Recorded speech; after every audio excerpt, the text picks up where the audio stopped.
Hello everyone. आज हम लोग फिर से वर्कशॉप कैलकुलेशन बुक से हम लोग न्यू चैप्टर देखेंगे। सिंपल मशीन से जुड़ी चीज़ें क्या क्या होती हैं और उसमें क्या क्या टर्म्स आते हैं, आज इस चैप्टर में देखते हैं। तो इस चैप्टर का नाम है सिंपल मशीन, जिसको हिंदी में बोलते हैं सरल मशीनें। तो सबसे पहले हम लोग देखते हैं एफर्ट किसको बोलते हैं, लोड किसको बोलते हैं। मैंने लास्ट वीडियो में भी मैंने बताया था कि एफर्ट एंड लोड एक्चुअली बोलते किसको हैं। तो यहाँ पे फिर से मैं रिवाइज़ कर लेता हूँ कि एफ़र्ट क्या होता है। और एफ़र्ट इसको दूसरे वर्ड में हम लोग पावर बोल सकते हैं कि वो पावर जिससे कि हम लोग यूज करके, उस पावर को यूज करके हम किसी काम को पूरा करते हैं या किसी काम को अंजाम देते हैं। तो इसको हम लोग कैसे डिफाइन करेंगे। The power directly applied to a machine to lift a load is called effort और power. It is denoted by P। मतलब ये है कि किसी मशीन पर आरोपित पहला बल प्रयास कहलाता है। पहला बल प्रयास यानी कि एफर्ट कहलाता है, जबकि एफर्ट द्वारा जो लगाया बल है अथवा उठाया गया जो भार है वो लोड कहलाता है। ठीक है, तो ये तो था आपका एफर्ट का। लोड की भी देख लेंगे। The weight lifted by a machine is called load. It is denoted by W। जो जिस भार या मतलब जिस पावर से या जिस एफर्ट से जो लोड हम उठाया जाता है जिस मशीन के द्वारा, तो वो जो लोड, जो भार उठाया जाता है, जो वेट उठाया जाता है, उसी को हम लोग बोलते हैं लोड। ठीक है, एफर्ट को हम लोग P से डिनोट करते हैं और लोड को हम लोग W से डिनोट करते हैं। ओके, नाउ अब इसके बाद से आता है एक मैकेनिकल एडवांटेज, यानी कि इसको हिंदी में बोलते हैं यांत्रिक लाभ। यांत्रिक लाभ उसको अगर हम सरल भाषा में बोलें तो यांत्रिक लाभ उसको बोलते हैं कि जब हम कोई पावर लगा के, कोई एफर्ट लगा के हम कोई काम करते हैं, उस पावर से हमें कितना काम जो है पूरा करके मिलता है।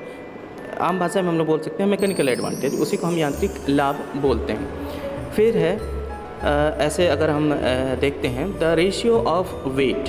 अब वेट किसको बोलते हैं, लोड को बोलते हैं। और रेशियो मतलब होता है क्या कि किसी भी चीज़ को आपस में हम दूसरी चीज़ से डिवाइड करते हैं। The ratio of weight lifted by a machine to the force effort, force मतलब effort applied to a machine is called mechanical advantage of the machine. अगर आप ऐसे बोलें कि द रेशियो ऑफ वेट, यानी कि अगर यहाँ पे आप दे रखा है mechanical advantage, the ratio of weight, weight को हमने किससे डिनोट किया था, W से। ठीक है, लिफ्टेड बाय अ मशीन, किसी मशीन के द्वारा उठाया जाता है, to the force effort applied on a machine, machine पे कोई फोर्स लगा के, इस कॉल्ड मैकेनिकल एडवांटेज। तो एफर्ट को हम किससे डिनोट कर रहे थे, P से। इन्हीं का रेशियो जो है वो कहलाता है क्या, मैकेनिकल एडवांटेज, और जिसको हम डिटेल में हम लोग बोलते हैं लोड बाय एफर्ट। तो आपको एफर्ट समझ में आया, लोड समझ में आया, लोड किसको बोलते हैं, मैकेनिकल एडवांटेज किसको बोलते हैं। नेक्स्ट हम लोग देखते हैं इनपुट और आउटपुट। ओके, तो इनपुट किसी भी मशीन को चलाने के लिए सबसे पहले हमें उसके अंदर कुछ पावर देना पड़ता है, कुछ इनपुट देना पड़ता है। उसके बाद मशीन उस चीज़ को प्रोसेस करके आपको उसके बदले में जो आप मशीन से जो काम करवाना चाहते हैं वो आउटपुट के रूप में आप लेते हैं। तो इनपुट हम ऐसे क्या बोल सकते हैं कि amount of work done on a machine bye given effort is called input of a machine.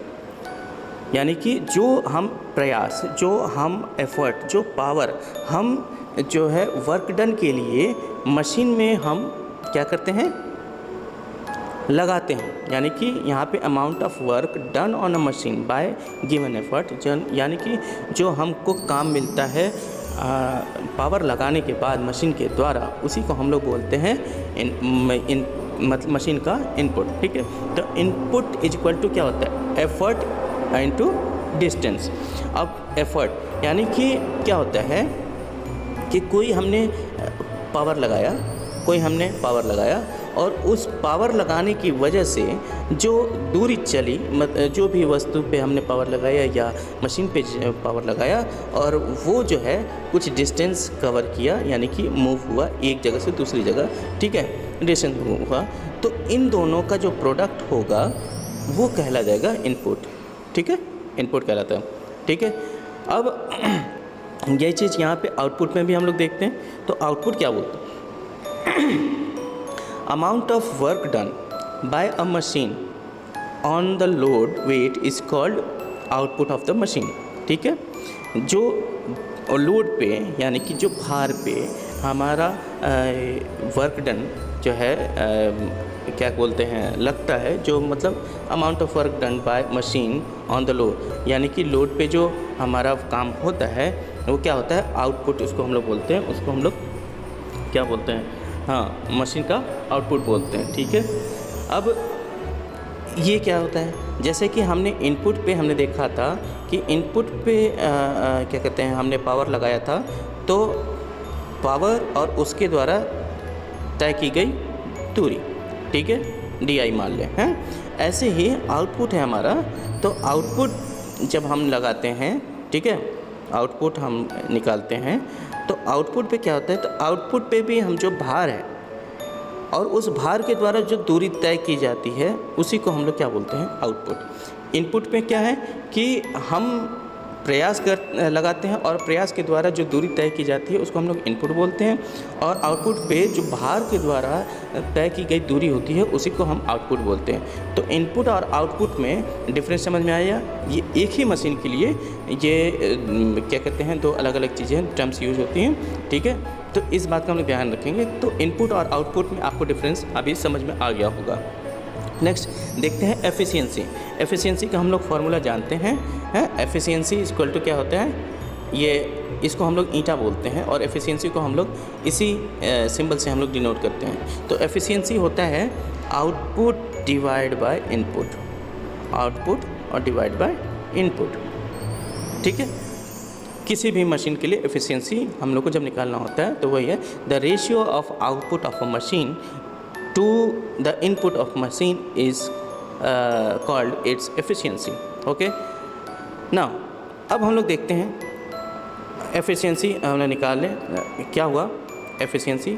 अब एफिशिएंसी के लिए हम लोगों ने क्या किया, आउटपुट में हम लोगों ने क्या निकाला था, आउटपुट पे क्या तैयार था, भार और उसके द्वारा तय की गई दूरी, VO से हम डिनोट कर देते हैं डिस्टेंस को। फिर इनपुट पे हमने क्या दिया था, पावर और उसके द्वारा तय की गई दूरी DI, ठीक है। नेक्स्ट, और अगर हम, ये तो था आपका फॉर्मूला एफिशिएंसी का, इसी एफिशिएंसी को अगर हम परसेंटेज में निकालेंगे तो कुछ नहीं करना होता है, जस्ट इसके आगे 100 से मल्टीप्लाई कर देना होता है, तो एफिशिएंसी आपकी किस में आ जाती है, परसेंटेज में, ठीक है। तो ये तो था एफिशिएंसी किसी मशीन का निकालने का। इनपुट क्या होता है, आउटपुट क्या होता है, लोड क्या होता है, एफर्ट क्या होता है, मैकेनिकल एडवांटेज क्या होते हैं, ये आपको जो छोटी छोटी चीज़ें हैं सिंपल मशीन से रिलेटेड ये आपको जाननी चाहिए। अब आप देखते हैं कि आइडियल मशीन, आइडियल मशीन क्या होता है, आइडियल मशीन वही होता है कि जिसके अंदर कोई लॉसेस ना हो, ओके। जब लॉसेस होता है तो सीधी सी बात है कि हम जब किसी मशीन में हम इनपुट देते हैं, जब किसी मशीन में हमने इनपुट दिया, ठीक है, हमने इनपुट दिया, अब ये इनपुट जितना हमने दिया उतना ही इनपुट हमको बाहर वापस मिल जाए, ठीक है, तो बाहर मिल जाए, यानी कि अगर हमने मान लीजिए कि क्या कहते हैं 10 न्यूटन का हमने पावर लगाया, उसके बदले में हमको 10 न्यूटन तक का जो लोड है वो हमको मिल जाए, तो हमारा क्या होता है, ये आइडियल मशीन कहलाती है। यानी कि इस आइडियल मशीन में कोई भी लॉसेस नहीं होते, कोई भी लॉसेस नहीं होते, ठीक है। अगर लॉस होता है तो क्या होता है, जब लॉस होता है तो इनपुट में जितना हमने पावर दिया इसमें लॉस हुआ, अब लॉस जो है वो निकल जाता है। अब लॉस जो होता है तो अगर मान लो 10 न्यूटन का फोर्स लगाया तो लॉस निकल गया 2 न्यूटन, आपके पास बचा कितना, 8 न्यूटन, तो आउटपुट पे कितना मिलेगा, 8 न्यूटन, यानी कि एफिशिएंसी आपकी घट गई, यानी कि जितना हमने इनपुट दिया था उतना हमको आउटपुट जो है नहीं मिल रहा है, ठीक है। तो ये होता है आइडियल मशीन।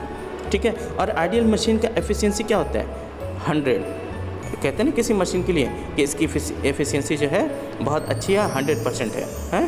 तो अगर एफिशिएंसी 100% है, इसका मतलब क्या है कि उस मशीन का जो है इनपुट और आउटपुट दोनों सेम है। और इनपुट और आउटपुट अगर दोनों सेम है तो आउटपुट डिवाइड बाय इनपुट अगर हम लोग निकालते हैं तो क्या होता है, दोनों करके कितना आ जाएगा? 1 आ जाएगा। और 1 को हम 100 से मल्टीप्लाई कर देंगे तो कितना आ जाएगा? 100%। तो अगर किसी मशीन की एफिशिएंसी अगर 100% है तो वो क्या हो जाती है? आइडियल मशीन हो जाती है। वो मतलब सबसे अच्छी मशीन होती है क्योंकि उसमें कोई लॉसेस नहीं पाए जाते हैं। ठीक है। अब हम लोग देखते हैं वेलोसिटी रेशियो। मशीन के लिए वेलोसिटी रेशियो क्या कहलाता है भैया? वेलोसिटी हम लोग को पता है। वेलोसिटी क्या है, किसको बोलते हैं? स्पीड। वेलोसिटी क्या होता है? दूरी यानी कि डिस्टेंस डिवाइड बाय टाइम, यही होता है वेलोसिटी। ठीक है। हाँ, इस बात को आप समझेंगे। अब वेलोसिटी रेशियो क्या है? The ratio of distance covered by both effort and load is called velocity ratio. ठीक है। अब वेलोसिटी रेशियो यहाँ पे क्या लिखा? डिस्टेंस कवर्ड बाय एफर्ट और डिस्टेंस कवर्ड बाय लोड। अब मान लीजिए हम किसी का वेलोसिटी निकालते हैं, तो जैसे मान लीजिए हमने एफर्ट का वेलोसिटी निकाला, तो एफर्ट का वेलोसिटी हमारा क्या निकला? क्या कहते हैं, जैसे कि पी। एफर्ट के लिए हमने क्या निकाला था? पी, और इसके द्वारा चली गई दूरी यानी कि डिस्टेंस है ना, d1 मान लें। अब इस डिस्टेंस को सीधी सी बात है हम टाइम से डिवाइड करेंगे, हमारा क्या मिला? यहाँ पे मिला वेलोसिटी। सेम चीज़ जितने टाइम में हमने एफर्ट में लगाया, जितना टाइम हमने एफर्ट में लगाया, सेम टाइम वही टाइम लगेगा किसके लिए? लोड के लिए भी। क्यों? क्योंकि एक ही टाइम पे मशीन चल रही है, जितना हम इनपुट दे रहे हैं उतना हमको आउटपुट पे काम करना है, तो टाइम तो हमारा उतना ही लग रहा है। तो जब हम इन दोनों का डिवीज़न करेंगे तो क्या करेगा? टाइम से टाइम आपस में कैंसिल हो जाएगा, बचेगा क्या? डिस्टेंस कवर्ड बाय एफर्ट और डिस्टेंस कवर्ड बाय लोड, ये बचेगा हमारा। इसलिए हमारा वेलोसिटी रेशियो ये कह रहे हैं कि अगर एफर्ट के लिए एफर्ट ने डिस्टेंस जो तय किया है, जैसे कि d1, और इसको हमने टाइम से डिवाइड किया, लोड ने डिस्टेंस कवर किया d2, इसको हमने टाइम से डिवाइड किया, तो टाइम तो सेम ही रहेगा दोनों में, तो टाइम से ये टाइम कैंसिल हो जाएगा, तो क्या बचेगा? d1 bye d2। ठीक है। और ये क्या है? डिस्टेंस है। दोनों के एफर्ट के द्वारा मतलब तय की गई दूरी और लोड के द्वारा तय की गई दूरी। तो ये होता है आपको क्या? वेलोसिटी रेशियो, जो कि सिंपल मशीन में पाया जाता है। नेक्स्ट अब हम लोग देखते हैं कि रिलेशन किसके किसके बीच में है? Relation among efficiency, mechanical advantage, velocity ratio. Efficiency, mechanical advantage and velocity ratio, इन तीनों में आपस में क्या रिलेशन होता है? तो रिलेशन को समझने के लिए सबसे पहले हम लोग देखते हैं कि क्या क्या। वेलोसिटी रेशियो हमने बताया था। सपोज ये है आपका लोड, ये लोड है, सबको पता है, ये भार है जिसको उठाया जाता है, किसके द्वारा? एक इंसान के द्वारा उठाया जा रहा है। तो इंसान क्या कर रहा है? यहाँ पे प्रयास कर रहा है ना, यानी कि पावर लगा रहा है, तो ये हो गया एफर्ट। ठीक है, एफर्ट। ओके, तो ये क्या हो गया? ये तो हो गया इनपुट और ये हो गया आउटपुट। ओके, ये बात समझ आएगी। अब यहाँ पे आप ध्यान दीजिएगा कि जितना देर ये एफर्ट लगाएगा उतना ही देर तो ये पावर मतलब लोड काम करेगा, या लोड जो है अपनी जगह से दूसरी जगह मूव होगा। जहाँ ये एफर्ट नहीं लगाएगा, लोड अपनी जगह से दूसरी जगह मूव नहीं होगा। तो समय तो दोनों के लिए बराबर हो गया, तो समय दोनों के लिए बराबर हो गया, तो उसी के लिए कह रहे हैं कि देखो velocity ratio distance moved by effort divide by distance moved by load. और डिस्टेंस मान लीजिए कि ये है डिस्टेंस जो है 100 न्यूटन का वो पावर लग रहा है और 300 mm जो है वो डिस्टेंस है, यानी कि जो इन्होंने लोड को उठाया है वो 300 mm तक उठाया। ठीक। नेक्स्ट यहाँ लोड पे आप ध्यान दीजिए। लोड जो है आप यहाँ पे देखिए सिर्फ इतना ही लोड उठाया, 100 mm, ये 100 mm, और इन्होंने कितना उठाया, यहाँ उन्होंने उठाया 300 mm, ठीक है।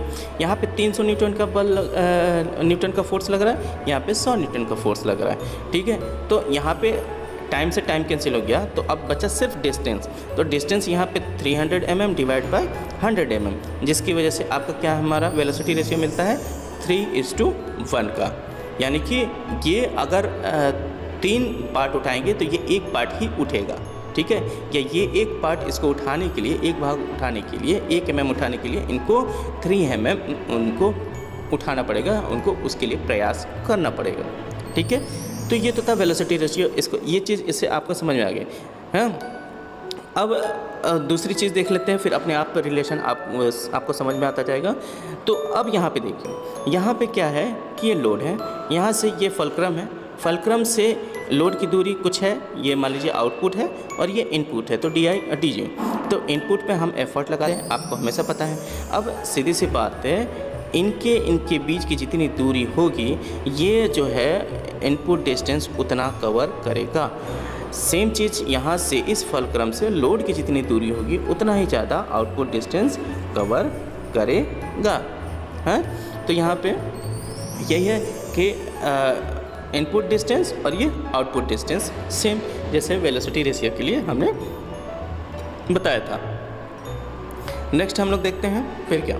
अब वर्क इनपुट पे हमने क्या बताया था कि efficiency into displacement of effort, ठीक है।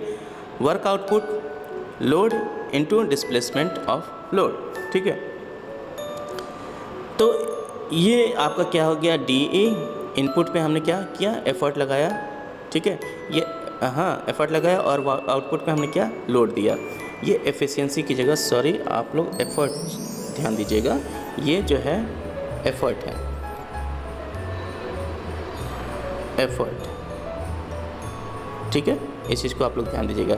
तो एफर्ट इनटू DE, यानी कि एफर्ट के द्वारा डिस्प्लेसमेंट कितना हुआ, लोड L इंटू DL, यानी कि लोड के द्वारा कितना DL, ये वर्क इनपुट और वर्क आउटपुट, ये हमने आपको पहले बताया। एफिशिएंसी हमने बताया था आउटपुट डिवाइड बाय इनपुट, तो work output divide by work input.